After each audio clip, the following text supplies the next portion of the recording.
پڑھے لا ریب فیہ، یہ شک و شبہ سے بالا تر کتاب ہے، قانون ہے۔ اسلام کا ایک حصہ عبادات،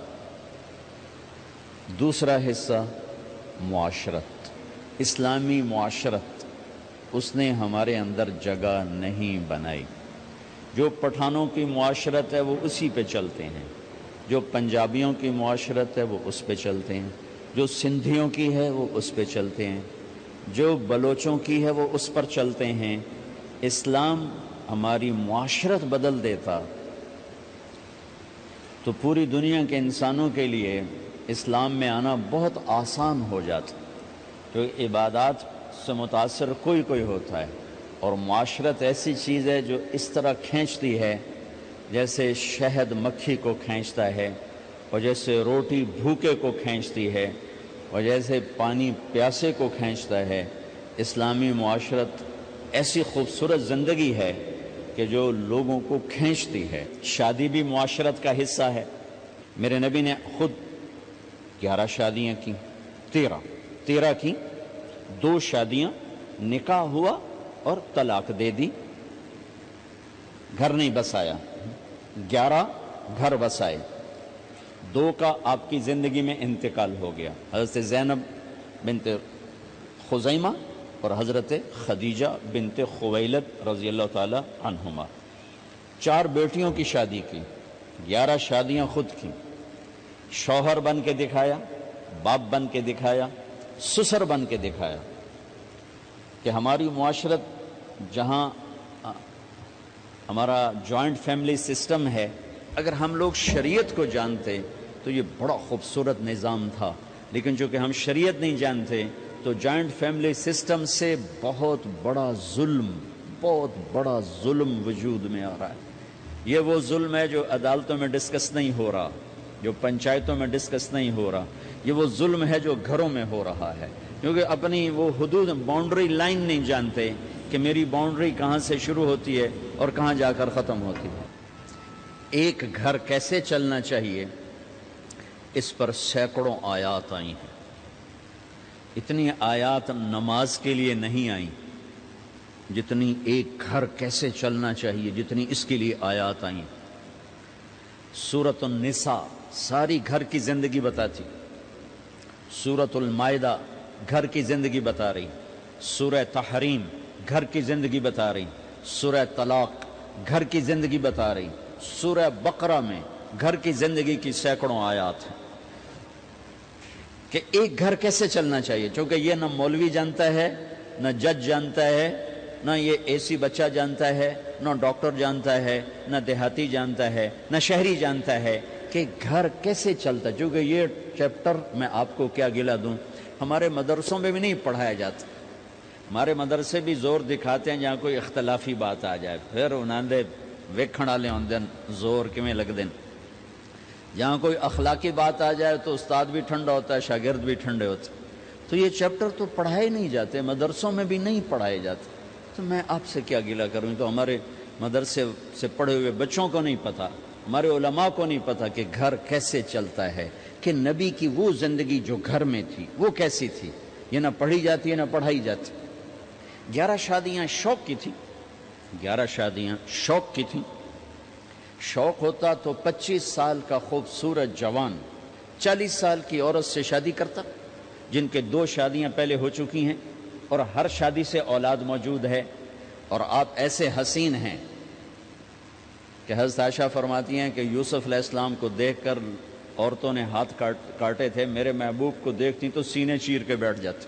اور ام معبد ایک بدو عورت نے آپ کا حلیہ بیان کیا تھا، رأیت رجلا ظاہر الوضاء ابلج الوجہ، میں نے ایک جوان دیکھا یوں لگا جیسے چاند زمین پہ اتر آیا۔ کیا کہنے، لم تعبہ فجلا لم تزری بہ سعلا، نہ پیٹ آگے نکلا ہوا، نہ سر کے بال اڑے ہوئے، حسین، دیکھتے ہی نظروں میں جچ جانے والا، وسیم، جتنا دیکھوں اتنا دیکھنے کا شوق بڑھتا چلا جائے، قسیم، جدھر سے دیکھوں حسن ہی حسن نظر آئے۔ ان تکلم علیہ البہا، بولے تو نور چھا جائے، ان سکت علیہ الوقار، چپ ہوں تو وقار چھا جائے، ادعج موٹی آنکھ، اکحل سرمگی، اشکل لمبی، احور سیاہ، اہدب پلکیں دراز، فی عینیہ دعج، آنکھوں میں ایک کشش، فی صوتہ سحل، آواز میں جادو، فی عنقہ سطع، گردن سراہی دار، فی لحیتہ کفافہ، داڑھی بڑی خوبصورت، سہل الخدین، گال بڑے خوبصورت، نہ پچکے نہ ابھرے، ولیع الفم، ہونٹ جیسے گلاب کی پنکھڑی، براق الثنایا، دانت ایسے تھے مسکراتے نور نکلتا دکھائی دیتا تھا، عظیم الہامہ، بڑا سر، شدید سواد الشعر، سیاہ کالے بال، رجل الشعر، نیم گھنگریالے بال، واسع الجبین، چوڑا ماتھا، ازج الحواجب، بھمیں گول کمان جیسی، اشم، ناک یہاں سے اٹھا، اقن العرنین، آگے سے باریک، لہو نور یعلوہ، یہاں نور جگمگ جگمگ کرتا رہتا تھا، ان فرقت عقیقت و فرق و الا فلا، جب کبھی مانگ نکالتے، کبھی نکالتے تھے کبھی نہیں نکالتے تھے، جب کبھی مان نکالتے اور پگڑی شریف اتارتے، ٹوپی اتارتے تو مانگ سے نور نکلتا نظر آتا تھا۔ ایسے جوان کو لڑکی نہیں ملے گی، ایسا حسن و جمال۔ اما عائشہ رضی اللہ عنہ وہ سی رہی تھی کرتا سی رہی تھی کپڑا، تو سوئی گر گئی تو کمرے میں اتنی روشنی نہیں تو اس کے یوں کر رہی تھی، اتنے میں میرے نبی اندر آئے تو آپ کے چہرے کے نور سے سوئی چمکنے لگی، ایسا حسن و جمال۔ اور 40 سال کی عورت سے شادی ہو رہی اور 25 سال ان کے ساتھ گزار دیے، 50 برس کے ہو گئے، 50 سال کے بعد 10 شادیاں، جبکہ شوق اور خواہش ختم ہوتی چلی آ رہی ہوتی ہے۔ میرے نبی نے کہا ما زوجت وما تزوجت الا بوحی من السماء نزل به جبرائیل، فرمایا لوگوں میں نے جہاں شادی کی، میں نے جہاں بیٹی دی، پہلے آسمان سے وحی آئی پھر میں نے قدم اٹھایا، پھر فرمایا میں نے جہاں شادی کی، میں نے جہاں بیٹی دی، آسمان سے بشارت آئی کہ سب جنتی ہیں، سب جنتی۔ یہ شوق کی شادیاں نہیں تھیں، یہ امت کو سکتروں کی طرح ہیں۔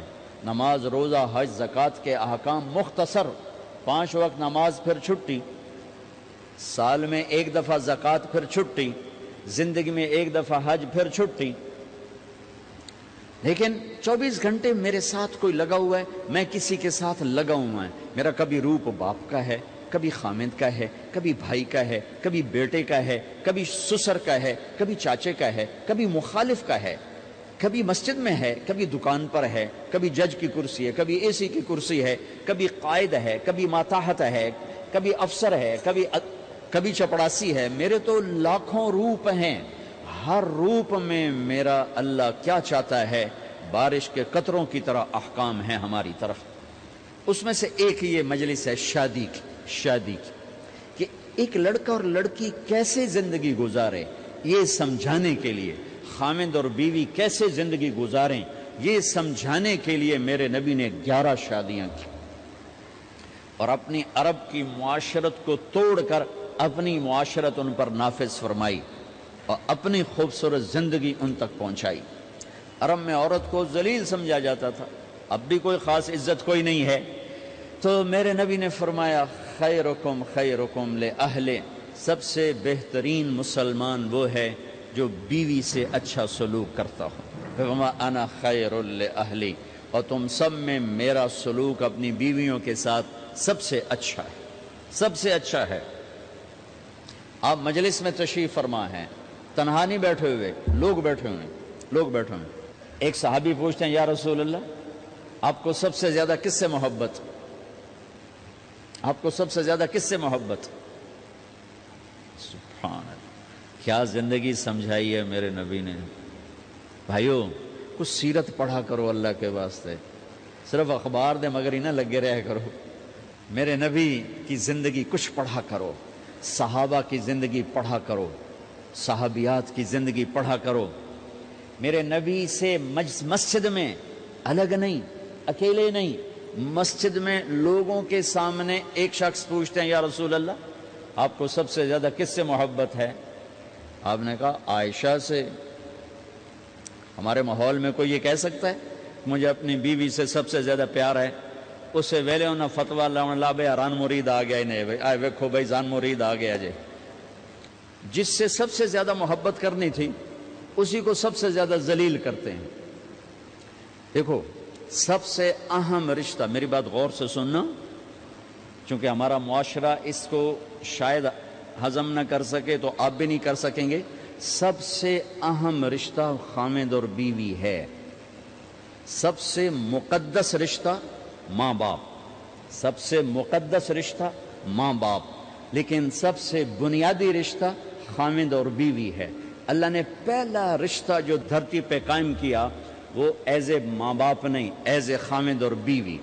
آدم کو خامد بنایا، حوا کو بیوی بنایا، پھر انہی کو ماں باپ بنایا، انہی کو دادا دادی بنایا، انہی کو نانا نانی بنایا، انہی کو ساس اور سسر بنایا۔ سارے رشتے خامد اور بیوی سے جنم لیتے ہیں، آگے یہی دو رشتے روپ بدلتے ہیں۔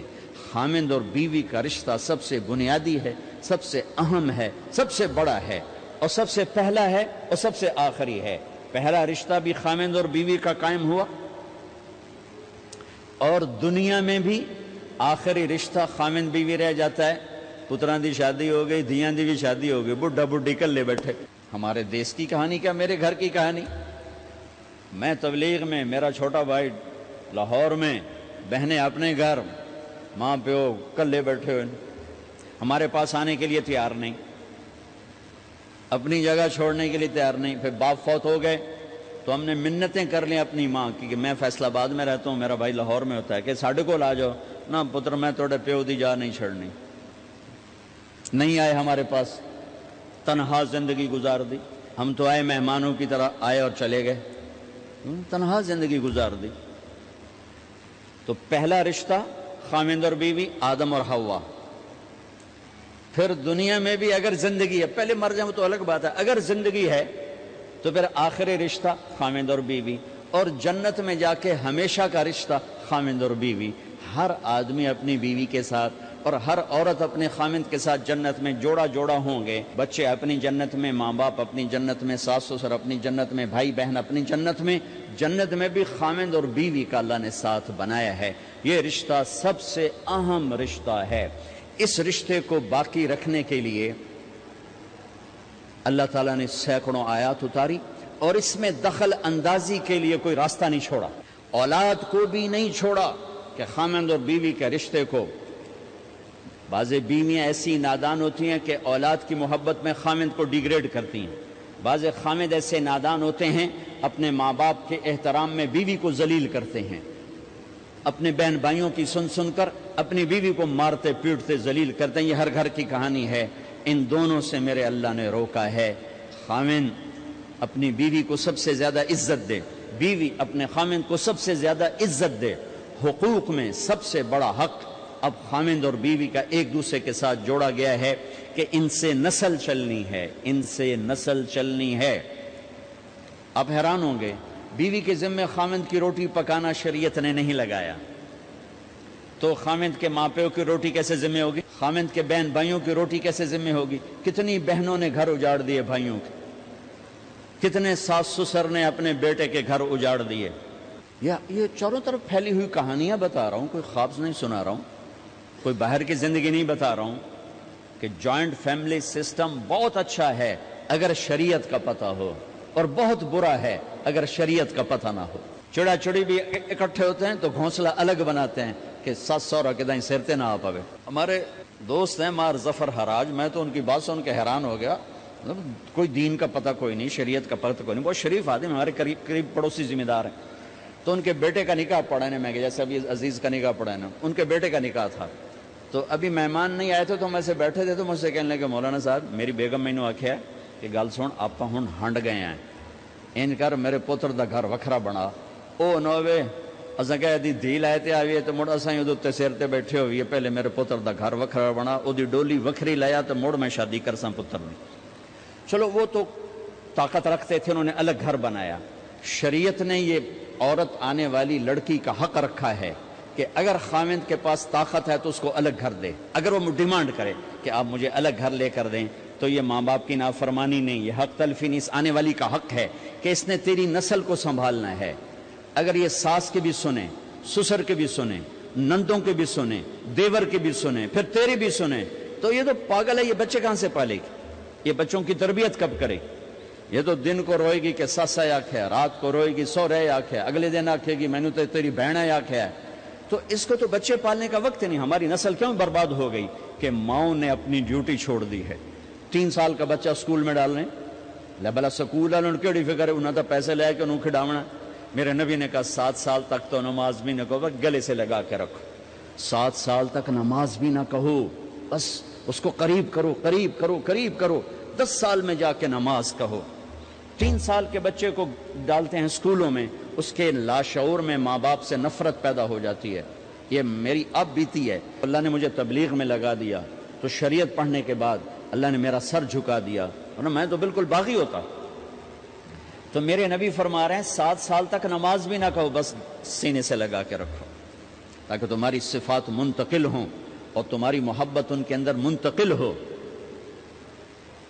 تو جب بیوی پر پورے گھر کا بوجھ پڑ گیا تو وہ اپنے بچوں کو کب پالے گی اور بچوں کی کب وہ تربیت کرے گی؟ وہ تو صبح سے شام تک چولہے پر تھک چکی ہے, اور اوپر سے جو تانے ہیں وہ الگ ہیں, جلی کٹی, کبھی ساس کہہ رہی, کبھی سسر کہہ رہا, کبھی بہنیں, کبھی دیور. تو وہ تو بالکل بیچاری پاگل ہو جاتی. کہیں اس کا الٹ بھی ہوتا ہے, آنے والی ایسی آتی ہے کہ پورے گھر کو تباہ کر کے ماں باپ کو بھی دھکا دلا کے اپنے خامند کو لے کے نکل جاتی. ایسا بھی ہے لیکن یہ بہت کم ہے. ابتدائی رشتہ خامند اور بیوی ہے. خامند اور بیوی یہ ابتدائی رشتہ ہے. اللہ نے آدم کو بنایا اور حوا کو ساتھ بیوی بنایا, اولاد بعد میں دی. اور ایک اور بات, آدم کو بنا دیا مٹی کا پتلا کٹھا کر کے, مٹی کٹھی کر کے پتلا بنا دیا. 40 سال کے بعد روح ڈالی, چل بھائی جا جنت, اور اکیلے بھیج دیا, بیوی نہیں دی. حالانکہ اللہ چاہتا تو ساتھ ہی حضرت حوا کی مٹی کا ڈھیر بھی لگا دیتا, اس کا پتلا بھی تھپ دیتا, فرشتوں سے تھپوا دیتا, اور پھر 40 سال کے بعد دونوں کو کٹھا جنت میں ڈالتا. بہت سارے پیغام, اس میں بہت سارے پیغام. تاخیر ساتھ نہیں بنایا, دیر سے بھیجا. انتظار قدر کو بڑھانے کے لیے کہ عورت کی قدر کرنا, کمزور ذات ہے, کمزور مخلوق ہے, قدر کرنا. دوسرا,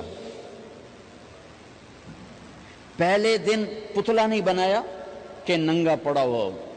عورت کا پتلا ننگا ہو, مٹی کا ہو, پتھر کا ہو, تو اس میں کیا کشش؟ تو ان مرد کے لیے کشش کوئی نہیں, تو فرشتوں کو کیا کشش تھی؟ پہلے دن سے عورت کو پردے میں بنایا, بے پرد نہیں کیا, بے پرد نہیں کیا, اس کا پتلا نہیں بنایا, اسے ننگا نہیں چھوڑا, اس کو پہلے دن سے کورڈ. اور کیسے بنایا؟ فرشتوں کو کی آنکھوں پہ پردہ اور آدم کو سلا دیا. آدم علیہ السلام سوئے ہوئے ہیں, فرشتوں کی آنکھوں کے سامنے پردہ ڈال دیا گیا. جب آدم اٹھے ہیں, اور ایک اور بات, جنت میں رہ کر بھی آدم علیہ السلام کا دل نہیں لگتا تھا, اداس اداس رہتے تھے. اماں آئی تو بابے دا دل لگا, تو اداس رہتے تھے جنت میں. جب آنکھ کھلی تو اپنے لیفٹ سائیڈ پہ ایک خاتون, سر سے لے کر پاؤں تک لباس میں. آپ نے سنا ہے نا, یوسف علیہ السلام دنیا میں سب سے خوبصورت ہستی پیدا کیے گئے. یہ مردوں میں, عورتوں میں سب سے خوبصورت حضرت حوا کو پیدا کیا گیا. کون ہے؟ کہتے ہیں اللہ کی آدم تیری بیگم. کون ہے تیری بیگم؟ نکاح پڑھایا. پھینکا آدم مہر ادا کرو. تو انہوں نے پوچھا کیا مہر دوں؟ تو وہاں تو سونا چاندی ڈھیر لگے پڑے تھے. اللہ تعالیٰ کہتے 10 من سونا چاہ کے دے دے. میرے اللہ نے کہا تیری نسل میں میرا آخری حبیب آنے والا ہے, اس پہ ایک دفعہ درود پڑھ دے, یہ مہر ہے. سیدھے ہاتھ میں برکت ہے. پیدا کیا الٹی طرف سے. الٹی طرف سے کیوں پیدا کیا ہے؟ کہ الٹی طرف دل ہے, اور دل کے نیچے جو پسلی ہے وہاں سے پیدا کیا. اس میں پیغام کیا دیا کہ عورت جس روپ میں ہو, پہلا روپ اس کا بیوی بنا. پھر وہ ماں بنی، پھر اس آگے بیٹی کا روپ ہے، پھر بہن کا روپ ہے، پھر خالہ ہے، پھوپھی ہے، دادی ہے، نانی ہے، ساس ہے۔ جس روپ میں بھی عورت ہے اس کو دل کے قریب جگہ دو۔ یہ دل کے نیچے سے پیدا کرنے میں یہ پیغام دیا گیا ہے، اسے ذلیل نہ کرو، اسے خوار نہ کرو، اسے بے عزت نہ کرو، اس پر شدت نہ کرو۔ تو پہلا بنیادی رشتہ خامند اور بیوی ہے، اور آخری رشتہ بھی خامند اور بیوی ہے۔ لیکن اس وقت ہمارے معاشرے میں خامند سے زیادہ اس کے ماں باپ حق جتلاتے ہیں، خامند سے زیادہ اس کی بہنیں حق جلاتی ہیں، خامند سے زیادہ اس کے رشتہ دار حق جتلاتے ہیں، اور جھوٹی سچی شکایتیں لگا کر بیوی سے متنفر کرتے ہیں، اور کہیں بیوی کو خامند سے متنفر کرتے ہیں، آپس میں لڑائی لڑا کے پھر خوش ہوتے ہیں۔ میرے نبی سے پوچھا جائے یا رسول اللہ آپ کو سب سے زیادہ کس سے پیار ہے؟ تو آپ نے کہا عائشہ سے۔ اللہ، وہ جھینپ کے کہنے کے نہیں، میں پوچھ رہا ہوں لوگوں میں آپ کو کس سے زیادہ پیار ہے؟ تو آپ کہتے ابو بکر سے۔ تو آپ نے پھر کہا ابوہا، مجھے عائشہ کے باپ سے زیادہ پیار ہے۔ پھر پہلے عائشہ کا، تو پھر کہتے ابو بکر۔ تو آپ نے کہا نہیں، ابوہا، مجھے عائشہ کے باپ سے سب سے زیادہ پیار ہے۔ یہ آپ کو میسج دیا ہے کہ گھر کی زندگی کیسے ہوتی ہے، کوئی عشق نہیں چڑھا ہوا تھا، میسج دینا۔ ام عائشہ چھوٹی عمر کی تھیں، ان کو آٹا گوندھ کے دیتے تھے، آٹا گوندھ کے دیتے تھے، پھر جب ان کو آٹا گوندھنا آ گیا پھر چھوڑ دیا، پھر ان کو سامنے بٹھا کر لقمے بنا کے کھلاتے تھے۔ پھر ام عائشہ رضی اللہ تعالیٰ عنہ کوئی گوشت کا ٹکڑا، وہاں بڑے بڑے گوشت کے ٹکڑے پکائے جاتے تھے، تو کوئی گوشت کا ٹکڑا اٹھایا اور ایسے 2-4 جگہ سے نوچا اور پھر رکھ دیا، سارا کھایا نہیں جاتا تھا، تو اللہ کے نبی اسی کو اٹھاتے اور حضرت عائشہ کو دکھا کر جہاں سے حضرت عائشہ نے نوچا ہوتا تھا وہاں سے یوں کاٹ کے دکھاتے تھے۔ پھر حضرت عائشہ رضی اللہ تعالیٰ نے گلاس اٹھایا پانی پینے کے لیے، جہاں ہونٹ لگائے اس پہ گلاس رکھ دیا، بڑے بڑے گلاس ہوتے تھے، تو حضرت ہمارے نبی اٹھاتے تھے، جہاں عائشہ کے ہونٹ لگے ہوتے تھے وہاں ہونٹ لگا کے پانی پیتے تھے۔ یہ آپ کو سکھانے کے لیے ہے۔ اپنے گھر والوں کے ساتھ بیٹھ کے کھانا کھاتے،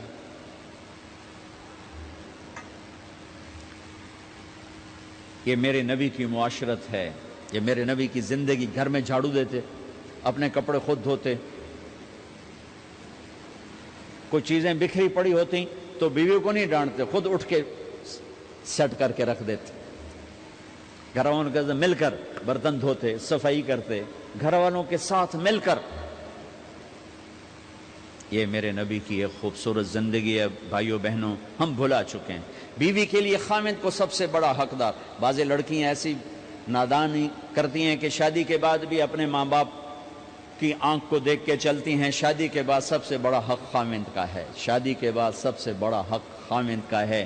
ماں باپ پیچھے چلے جاتے ہیں، بہن بھائی پیچھے چلے جاتے ہیں، لیکن یہ نادانیاں بھی دیکھنے کو ملتی ہیں کہ شادی کے بعد بھی ماں باپ اپنی بچی کو اپنے قابو میں رکھنے کی ترتیبیں سوچتے ہیں تو وہ بھی اپنی بچی کا گھر برباد کر دیتے ہیں۔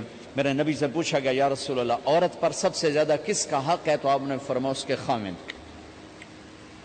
ایک خاتون ہے، یا رسول اللہ میری شادی ہو رہی ہے تو میرے اوپر میرے خامند کا کیا حق ہے؟ تو آپ نے ارشاد فرمایا تیرے خامند کے جسم پر زخم ہو، زخموں میں پیپ پڑ جائے اور تو اپنی زبان سے چاٹ کے زخم صاف کرے تو تو نے اپنے خامند کا حق ادا نہیں کیا۔ خامند کو سمجھایا کہ سب سے بہترین مسلمان وہ ہے جو بیوی سے اچھا سلوک کرتا ہے، اور میرا سب سے اچھا سلوک ہے اپنی بیویوں کے ساتھ، یعنی قاب قوسین او ادنا آپ کا مقام ہے۔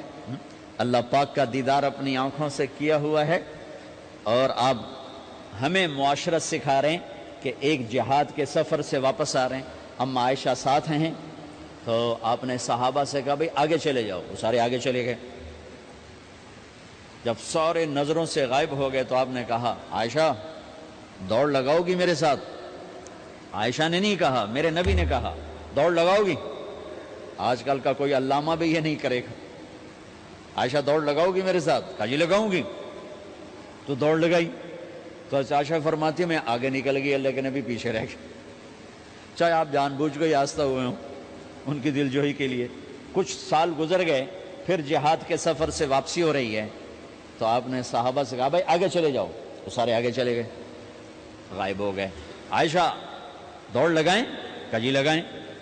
تو فرمایا کہ ان دنوں میں ذرا موٹی ہو گئی تھی، جب دوڑ گئی تو اللہ کے نبی آگے نکل گئے، تو پھر آپ نے کہا عائشہ ہذہ بتلک، عائشہ اب تیرا میرا حساب برابر ہو گیا، اس دفعہ تو آگے نکل گئی، آج میں آگے نکل گیا۔ یہ میرے نبی کی معاشرت ہے کہ بھری محفل میں کہہ رہے ہیں مجھے عائشہ سے سب سے زیادہ پیار ہے۔ اور عرب میں عیب تھا، جیسے ہمارے ہاں بھی عیب ہے کہ کوئی بھری محفل میں کہ مجھے بیوی سے سب سے زیادہ پیار، کہ تیری ماں کتنے گئی؟ بھائی ماں کا اور خانہ ہے، بیوی کا اور خانہ ہے، ماں کی اور جگہ ہے، بیوی کی اور جگہ ہے۔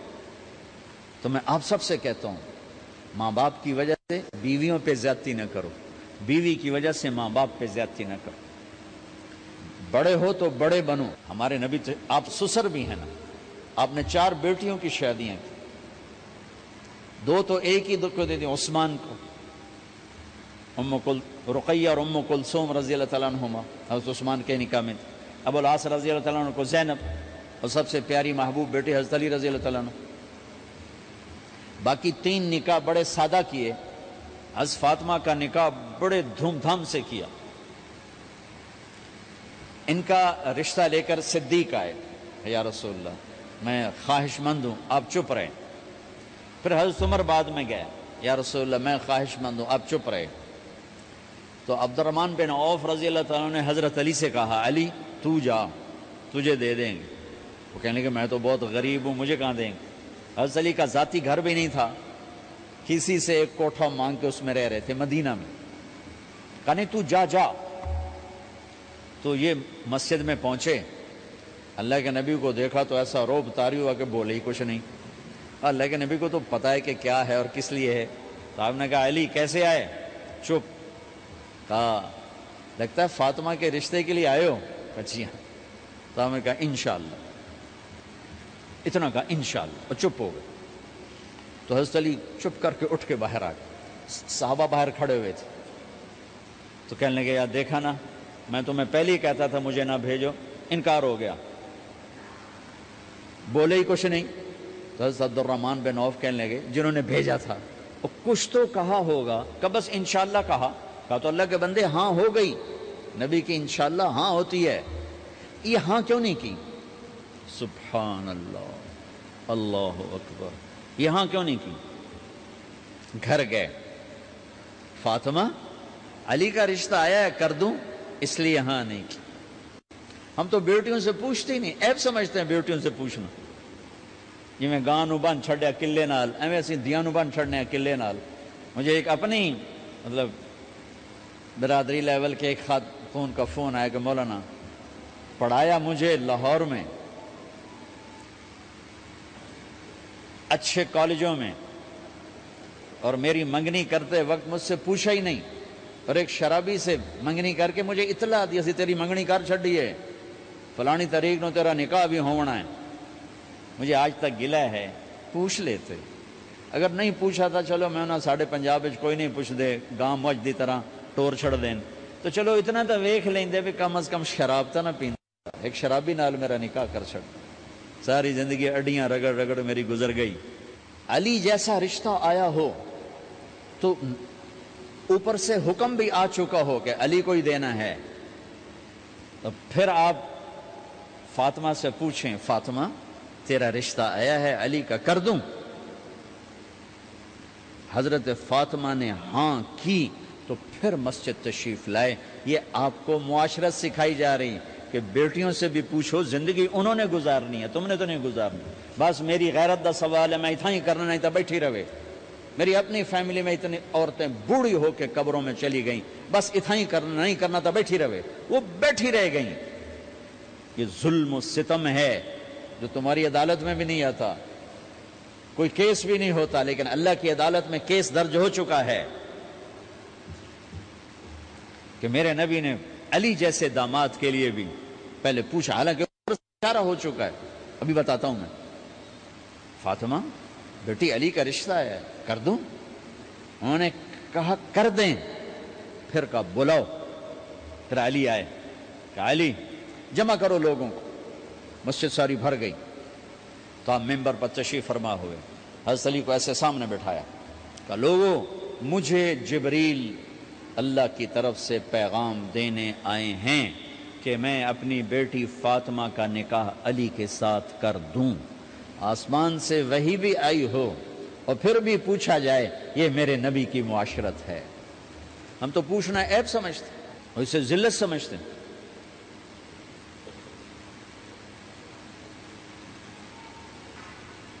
پھر آپ نے اتنا بڑا اہتمام کیا، مسجد نبوی پرانی جو آپ کے زمانے کی تھی، بہت بڑا ہال تھا، اس کا بھرا ہوا تھا، آپ نے سب کو شہد کا شربت پلایا، خود نکاح پڑھایا، نکاح کا خطبہ پڑھ کیا، پھر کہا علی میں نے فاطمہ بنت محمد کو 400 درم مہر کے عوض تمہارے نکاح میں دیا، تو نے قبول کیا؟ انہوں نے کہا جی میں نے قبول کیا، اور سجدے میں چلے گئے اور زور سے دعا مانگی، رب اوزعنی ان اشکر نعمتک التی انعمت علی وعلی والدی وان اعمل صالحا ترضاہ واصلح لی فی ذریتی انی تبت الیک واننی من المسلمین۔ میرے نبی نے کہا آمین، زور سے کہا آمین، نکاح ہو گیا۔ رخصتی ہوئی 6 مہینے بعد، 1 مہینے بعد، 1 سال بعد، 3 روایات ہیں، فوراً 4 روایات، لیکن زیادہ صحیح ہے دیر کے بعد، فوراً نہیں ہوئی، کچھ عرصے کے بعد رخصتی ہوئی۔ حضرت عقیل آپ کے بھائی وہ کہنے لگے علی اب رخصتی ہو جانی چاہیے، تو یہ دونوں مل کر آئے سلمان فارسی کے پاس کہ سلمان بھائی ہماری رخصتی کروا دو۔ سلمان فارسی کا بڑا احترام تھا، انہوں نے جا کر بات کی ام سلمہ رضی اللہ تعالیٰ عنہ سے، ام سلمہ نے بات کی اللہ کے نبی سے، کہا ہاں ہاں آ جائے لے جائے۔ تو علی رضی اللہ تعالیٰ عنہ اپنی اونٹنی لے کر آئے، تو حضرت علی کا گھر وہ کرائے پر گھر تھا ایک کونے پر، تو وہاں اسماء بنت امیس اور ام ایمن گئیں اور اس کے فرش کو لیول کیا، فرش میں سرخ مٹی ڈال کے اس کو لیول کیا اور دیواروں کی پوچا پاچی کی اور وہاں کھوٹیاں لگائیں کپڑے ٹانگنے کے لیے۔ آپ نے حضرت عائشہ اور حضرت ام حبیبہ، حضرت ام سلمہ سے فرمایا تمہیں پتہ ہے نا مجھے فاطمہ سے کتنا پیار ہے، اسے دلہن بناؤ، دلہن بنانا بھی سنت ہے، دلہن بناؤ، اسے دلہن بناؤ، تو آپ کو دلہن بنایا گیا۔ پھر علی رضی اللہ تعالیٰ عنہ تشریف لائے سلمان فارسی اور عقیل کے ساتھ، اونٹنی کو دروازے پر بٹھایا، تو آپ نے علی کا ہاتھ پکڑا، اندر تشریف لے گئے اور فاطمہ کا ہاتھ پکڑ کے علی کے ہاتھ میں دیا اور کہا بیٹی مجھے اپنے خاندان میں جو سب سے زیادہ محبوب تھا میں نے تیرا ہاتھ اس کے ہاتھ میں دیا ہے۔ پھر کہا علی تجھے نبی کی بیٹی مبارک، نبی کی بیٹی مبارک۔ پھر آپ نے سے پیالے میں پانی منگوایا اور اس میں آخری 2 سورتیں پڑھ کے دم بھی کیا، تھوک بھی ڈالا، پھر اس میں سے انگلیاں ڈال کے ان کے سینے پر چھڑکا کہ دونوں پی لو، دونوں کو پلایا۔ پھر باہر تک چھوڑنے آئے، حضرت علی نے آپ کو اونٹنی پہ بٹھایا، آپ نے 2 عورتوں کو ساتھ بھیجا، ام ایمن اور اسماء بنت عمیس۔ یہ چھوٹی سی بارات جا کر علی کے گھر اتری اور آپ نے حضرت علی سے فرمایا کہ میں عشاء پڑھ کے آؤں گا، میرا انتظار کرنا ہے۔ تو عشاء کی نماز کے بعد آپ تشریف لے گئے، آپ نے دوبارہ پیالے میں پانی منگوایا اور اس پر آخری 2 سورتیں پڑھ کے دم کیا، پھر ان کے سینے پر چھڑکا، یہاں بازوؤں پر چھڑکا اور کمر پر چھڑکا اور دعا دی اللہم اسد جدہما وجمع شملہما وبارک علیہما واخرج منہما ذریۃ صالحہ۔ یہ دعا دی آپ نے اس وقت کہ میرے مالک ان کے جمع ہونے میں برکت عطا فرما اور ان کو سعادتیں عطا فرما اور ان کو نیک اولاد عطا فرما۔ یوں میرے نبی نے اپنی بیٹی کو رخصت فرمایا۔ اگلے دن آپ نے حضرت علی کو بلا کے فرمایا علی ولیمہ بھی کرنا ہے، کہنے لگے یا رسول اللہ میرے پاس تو کچھ نہیں۔ تو آپ نے کہا، تو سعد بن ابی وقاص کہنے لگے یا رسول اللہ میرے پاس ایک چھترا کھڑا ہے، چھترا لاؤ، ذبح کیا گیا۔ آپ نے اس میں چھوارے ڈلوائے، قورمہ بنوایا، قورمہ، اور اپنی طرف سے حضرت علی کو پیسے دیے کہ جاؤ چھوارے، گھی، شہد خرید کے لاؤ۔ تو علی رضی اللہ تعالیٰ نے 5 درم کے چھوارے خریدے اور 3 درم کا شہد خریدا اور 1 درم کا گھی خریدا، 9 درم تھے ٹوٹل۔ تو آپ نے کافی سارا آ گیا تو چھواروں کی گٹھلیاں نکلوا کے ان کو پسوایا، پھر شہد اور گھی میں ملایا اور ایک سویٹ ڈش تیار کی اور اس کو حضرت علی کے ولیمے میں آپ نے اپنی طرف سے پیش کیا. تو اس دن تازہ روٹی جو کی پکائی گئی اور دیگ پر میرے نبی خود بیٹھے کھانا کھلانے، تقسیم کرنے خود بیٹھے. اب ایک چھترا ہے، 14 کلو گوشت ہے، 15 کلو، تو 50 آدمی کھا لیں گے. آپ نے کہا سارے مدینے کو دعوت ہے، سارے مدینے والے جتنے بھی آئے، اور میرے نبی خود دیگ سے نکال کے کھلاتے رہے. سارا مدینہ ولیمہ فاطمہ کا کھا گیا. سادگی بھی جائز ہے، سادگی بھی سنت ہے، تکلف بھی سنت ہے. ہاں جو ہماری خرافات ہیں، فضولیات ہیں، یہ تباہ کن ہیں، ان سے بچنا بڑا ضروری ہے. اور بھائیو، کسی کی شادی ہو، اس بچے کی ہو رہی ہے، یہ افسر ہے، ایک ریڑھی والے کی ہو، کسی بھی گھر کی آبادی کا ایک ہی سبب ہے، وہ میٹھا بول ہے، وہ اچھا سلوک ہے. جس کی بیٹی کو لے جا رہے ہو اسے عزت دینا، اور یہ جو جا رہی ہے یہ ان کو اپنا ماں باپ سمجھے، اپنے خامند کے ماں باپ کو اپنے ماں باپ سمجھے. جاتے ہی لکیریں لگانا نہ شروع کر دے، میں انہوں وکھرا کرتے انہوں ایدے کرتے انہوں ایدے کر. وہ اپنے گھر کا ایک فرد بن کے زندگی گزارے. جو لے کے جا رہے ہیں ان کے ذمے ہے کہ اس کو بیٹی بنا کے لے جائیں. سسرال جو ہوتے ہیں وہ ہمیشہ عیب دیکھتے ہیں، خوبیوں انہیں نظر ہی نہیں آتی. تو کھٹ بٹ تو ہوتی رہتی ہے، کوئی ایسی بڑی بات نہیں. کھٹ بٹ کو صلح میں بدلو، مزید چڑھائی جھگڑا نہ بڑھاؤ.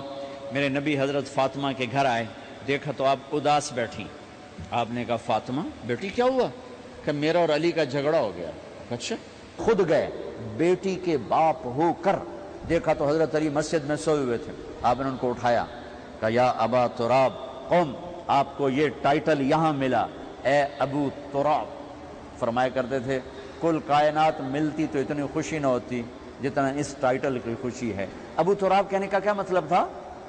کہ اظہار محبت کے لیے ایسے ٹائٹل دیے جاتے تھے. تو ابو تراب کہہ کر یہ میسج دیا کہ میاں بیوی کی لڑائی ہوتی رہتی ہے، میں تجھ سے ویسے ہی محبت کرتا ہوں جیسے پہلے کرتا تھا. یہ میسج دیا اس نے. اب حضرت علی کو لائے اٹھا کر اور گھر میں تشریف لائے. نہ علی کی سنی نہ فاطمہ کی سنی. ہاں بھائی علی کی مسئلہ ہے، ہاں بھائی فاطمہ کیا مسئلہ ہے. یہ مسئلے سن کے بھی زیادہ لڑائی ہو جاتی. صلح کراون والے بھی آپ ہو 2-4 لتر مار کے آ جاندے. تو میرے نبی نے کیا کیا؟ سبحان اللہ، زمین پر لیٹ گئے. ادھر علی کو لٹایا، ادھر فاطمہ کو لٹایا. علی کا ہاتھ اپنی ناف پہ رکھا، فاطمہ کا ہاتھ ان کے ہاتھ پہ رکھا، اور بیٹی کے ہاتھ پر اپنا ہاتھ رکھا. پھر فرمایا کہو ہماری صلح ہو گئی.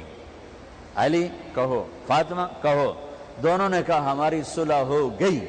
آپ اٹھے، خوش خوش باہر آئے، چہرہ ایسے گلاب کے پھول کی طرح. صحابہ نے عرض کی یا رسول اللہ آج آپ بڑے خوش نظر آ رہے ہیں. فرمایا علی و فاطمہ کی صلح کرا کے آ رہا ہو.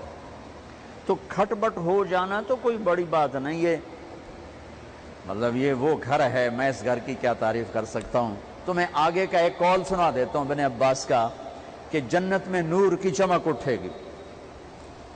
سارے جنت ہی کہیں گے یہ نور کیسا نور ہے بھائی جو ساری جنت کے نور پر چھا گیا.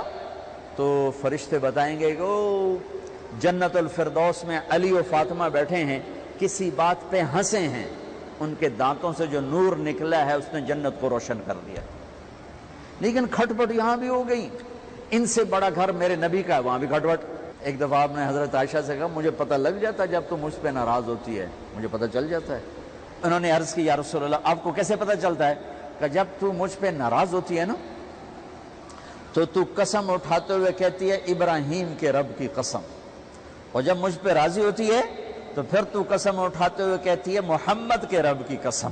ایسے مجھے پتہ چل جاتا ہے جب تو کہتے ہیں نا ابراہیم کے رب کی قسم تو مجھے پتہ چل جاتا ہے کوئی کھٹ بٹ ہو گئی ہے. تو نبی کے گھر میں بھی ہو جاتی ہے. یہ مسئلہ تو ختم ہوگا. جنت میں ہمارے ذمہ ہے کہ ان چیزوں کو کم کریں. یہ ایک میرے نبی کی معاشرت ہے میرے بھائیوں، اسے سیکھو، اسے سمجھو، اسے پڑھو. تو بھائیوں میرا نبی ایک زندگی دے کر گیا ہے. یہ چونکہ شادی کا موقع ہے اس کو میں نے تفصیل سے بیان کیا ہے، اس کی تفصیل بیان ہی نہیں کی جاتی. یہ اتنی ضروری ہے جتنی نماز ضروری ہے. نماز تو 5 وقت پڑھیں گے، زندگی 24 گھنٹے روپ بدل رہی ہے. ہر روپ میں میرا نبی کیا چاہتا ہے اس کو سیکھو، اس کو سمجھو. کرو گے اللہ آپ کو چمکائے گا، بنائے گا. اپنی کمائیوں میں حلال لاؤ، حرام سے بچو. جج بھی بیٹھے ہیں، وکیل بھی بیٹھے ہیں، کسی ظالم کے وکیل نہ بنو. ولا تقل للخائنین خصیما. آپ کو ایک آیت میں جوڈیشری جج مقننہ اور وکلاء کا پیغام اللہ کا سنا دیتا ہوں. انا انزلنا الیک الکتاب بالحق لتحکم بین الناس بما اراک اللہ ولا تقل للخائنین خصیما. مقننہ قانون ساز. تو انا انزلنا الیک الکتاب بالحق، قانون بنانے کا حق اللہ کو ہے، اللہ کے قانون کو اپناؤ. آگے جج حضرات، فحکم لتحکم بین الناس بالحق، ججوں کو حکم ہے کہ حق فیصلے کرنا، بک نہ جانا، دب نہ جانا، حق کے فیصلے کرنا. تیسرا وکلاء کو ولا تقل للخائنین خصیما، ظالم بددیانت کی وکالت کے لیے کھڑے نہ ہو جانا ورنہ مارے جاؤ گے، مارے جاؤ گے. ولا تقل للخائنین خصیما، ان کے لیے دلائل قائم نہ کرنا ورنہ ہلاک و برباد ہو جاؤ گے. تو بھائیو، یہ نکاح کو ذرا میں نے تفصیل سے بیان کی ہے کہ یہ زندگی ہے جس کو سیکھنا ہے. حلال کماؤ، بچوں کو حلال دو، بیوی کو حلال دو. اللہ کی قسم حرام سے کبھی بہار نہیں آتی اور حلال پہ کبھی خزاں نہیں. حلال کھانا، حلال کھلانا تو تم شاد و آباد رہو گے. اللہ میں عمل کی. وَفَلْ بِنَا مَا أَنْتَ أَهْلُهُ إِنَّكَ أَهْلُ التَّقْوَى وَأَهْلُ الْمَغْفِرَةِ. اے زمین و آسمان کے شہنشاہ جس کی بادشاہی کو زوال نہیں، ہم تیرے بندے، تیرے حبیب کے امتی خوفناک زوال کا شکار ہیں، خوفناک تباہی کا شکار ہیں، اور نہ کوئی جائے پناہ ہے، نہ کوئی آس ہے، نہ کوئی امید ہے. تو ہماری آخری آس ہے، تو ہماری آخری امید ہے، تو ہماری آخری جائے پناہ ہے. میرے مولا، ہم اس چھوٹے سے بچے کی طرح ہیں جس کے ماں باپ بھی بھٹک گئے ہوں اور بہن بھائی بھی بچھڑ گئے ہوں، اور وہ تنہا میرے مالک چاروں طرف ڈھونڈتا پھر رہا ہو کہ منزل کہاں ہے، ٹھکانہ کہاں ہے. تیرے محبوب کی امت عرب و عجم اس وقت میرے مالک بھٹکے ہوئے راہی کی طرح ہیں، اس بھٹکے ہوئے معصوم بچے کی طرح ہیں. ہم تجھے تیری عزتوں کا واسطہ، تیرے محبوب کے آنسوؤں کے طفیل تجھ سے مانگتے ہیں. اپنے محبوب کی امت پر رحم فرما، کرم فرما، اور خاص طور پر جس دیس میں تو نے ہمیں جنم دیا، جس مٹی سے تو نے ہمیں پیدا کیا، جس مٹی میں تو نے ہمارے ماں باپ کی قبریں بنا دی، ہمارے آباء و اجداد کی قبریں بنا دی، جس دیس کو تو نے ہماری پہچان بنایا، میرے مولا وہ خون و خون ہے. ہم تیری منت کرتے ہیں، ہمارے حال پہ رحم فرما. میرے مالک، تیرے نبی نے بھی وطن سے پیار کیا، وطن کے لیے دعا مانگی. جب ان کو قوم نے نکالا تھا تو انہوں نے غار سور سے نکل کر سور پہاڑ پر کھڑے ہو کر مکے کو دیکھا تھا اور چلتے ہوئے الوداعی نظر ڈالی تھی اور کہا تھا، اے مکہ تو مجھے بہت پیارا ہے، میری قوم نہ نکالتی، میں تمہیں چھوڑ کے کبھی نہ جاتا. حالانکہ یا اللہ وہ تو قاب قوسین او ادنی کے مقام پر تھے. انہوں نے تو تیرا دیدار کیا تھا اپنے سر کی آنکھوں سے، انہوں نے جنت کو دیکھا تھا، انہوں نے عرشوں کو دیکھا تھا. لیکن پھر بھی میرے مالک اپنے وطن کی محبت لے کر وہ مکہ سے نکلے تھے، اور جب مدینہ پہنچے تھے تو یا اللہ مدینہ کو بھی انہوں نے اپنا وطن بنایا تو اس کے لیے دعا کی تھی کہ یا اللہ مدینہ کی برکتوں کو مکے سے دگنا کر دے. اے میرے مالک، اے میرے مولا، یہ وہ دیس جو ہماری پہچان ہے، جہاں ہم پیدا ہوئے ہیں، ہمارے بزرگوں کی قبریں ہیں، یہ خون و خون ہے میرے مولا، اور ہمیں غیروں سے گلہ نہیں ہے. اپنوں کے ہاتھوں میں دوری دھار کے خنجر ہیں اور اسے تباہ کرنے پر آئے ہوئے ہیں. اے رب کریم، ہم تو عاجز ہیں، تو عاجز نہیں ہے میرے مولا. ہم بے بس ہیں، تو بے بس نہیں ہے میرے مولا. تجھے تیرے محبوب کی محبت کا واسطہ یا اللہ ہمارے دیس پہ کرم فرما دے، کرم فرما دے. چاروں صوبے تباہ ہو گئے میرے مولا. ہمیں اپنوں سے گلہ ہے، ہمیں غیروں سے گلہ نہیں، کسی کی سازش نہیں، ہماری اپنی نادانیاں ہیں. اتنی پاکیزہ سرزمین، اتنا اعلیٰ ملک میرے مولا آج بھوک، افلاس، ننگ، فقر کا شکار ہے. اے کریم آقا، تو بے بس نہیں ہے، تیرے تو خزانے بھرے ہوئے، تیری قدرت کی حد نہیں، تیری شہنشاہی کی حد نہیں. میرے مالک، کسی کے آنسوؤں کے تو فیل آخر یہاں تیرے نیک بندے بھی ہیں، تیری نیک بندیاں بھی ہیں، راتوں کو رونے والے بھی ہیں، تجھے منانے والے بھی ہیں، ہمارے جیسے گناہگار خطا کار بھی ہیں.